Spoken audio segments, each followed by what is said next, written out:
Hola, mi nombre es Liliana Salazar y yo voy a explicar el problema 4.31.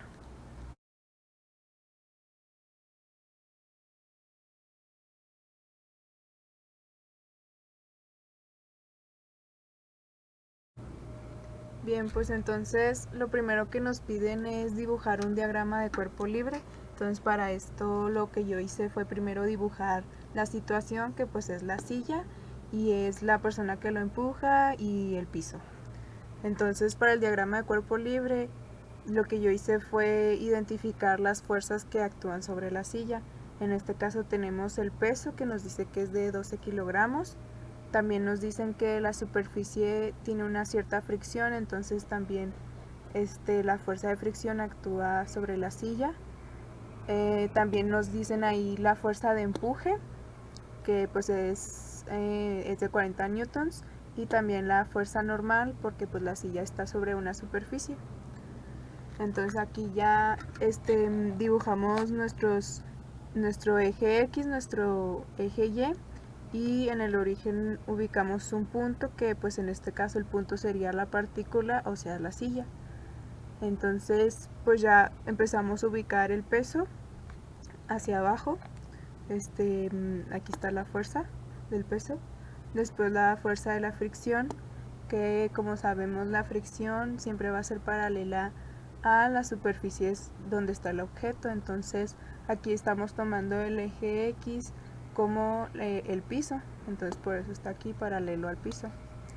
Después la fuerza de empuje, que nos dicen en el problema que está a 37 grados bajo la horizontal. Entonces aquí igual pues significa que está bajo 37 grados bajo la X, el semieje X. Entonces aquí ya ubicamos nuestra fuerza de empuje. Y pues la normal, que sería en el eje Y hacia arriba. Entonces aquí también es importante identificar las componentes en X y las componentes en Y de la fuerza de empuje. Entonces aquí en X pues sería la magnitud de la fuerza de empuje por seno del ángulo, y en la componente Y pues la magnitud de la fuerza de empuje por coseno del ángulo. Entonces ya teniendo el diagrama de cuerpo libre ya podemos pasar al siguiente inciso.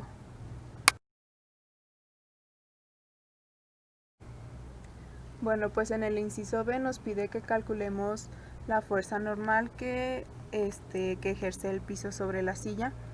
Entonces primero anotamos los datos que nos dan, que la masa de la silla es de 12 kilogramos, la fuerza de empuje la magnitud de la fuerza de empuje es de 40 newtons y el ángulo es de 37 grados, que bueno, el ángulo que está entre la horizontal y la fuerza de empuje.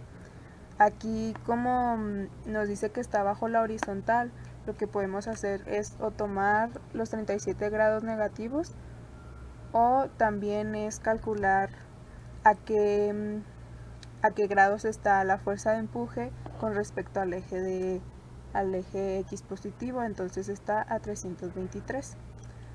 Entonces ya teniendo los datos, lo que podemos deducir es que aquí debemos utilizar la segunda ley de Newton, que nos dice que la suma de las fuerzas es igual a la masa por la aceleración.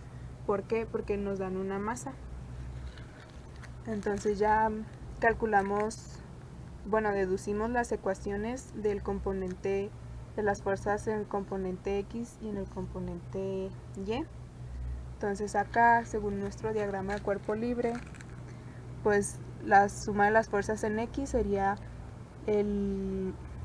la magnitud de la fuerza de empuje por coseno del ángulo y la fricción. Entonces aquí lo tenemos, la magnitud de la fuerza de empuje en X menos la fricción porque está del lado negativo de la X, que esto es igual a la masa por aceleración. Y en Y acá podemos ver que tenemos aquí la normal. También tenemos en Y el componente Y de la fuerza de empuje y el peso. Entonces acá lo tenemos, la normal más la componente Y de la fuerza de empuje, negativa porque está del lado negativo, igual el peso negativo. Esto sería igual a la masa por aceleración. Aquí como la aceleración va a ser igual a 0 porque el objeto no se mueve en el eje Y sino en el eje X. Entonces aquí esto lo eliminamos y se vuelve 0. Entonces, como nos piden la fuerza normal, la ecuación que tenemos que utilizar es esta, porque aquí tenemos la normal. Entonces aquí ya podemos despejar la normal y nos queda pues el componente Y de la fuerza más el peso. Entonces, como sabemos que el peso es igual a masa por gravedad, pues aquí ya podemos sustituir los datos que nos dan. Entonces sería 40 newtons por el coseno de 323 grados más 12 kilogramos por 9.8 metros por segundo al cuadrado. Entonces, ya haciendo estas operaciones nos queda que son 32 newtons redondeado más 118 newtons. Aquí pues kilogramo por metro por segundo al cuadrado son newtons. Entonces, ya haciendo esta suma, lo que nos da es que la fuerza normal que actúa el piso sobre la silla es de 150 newtons.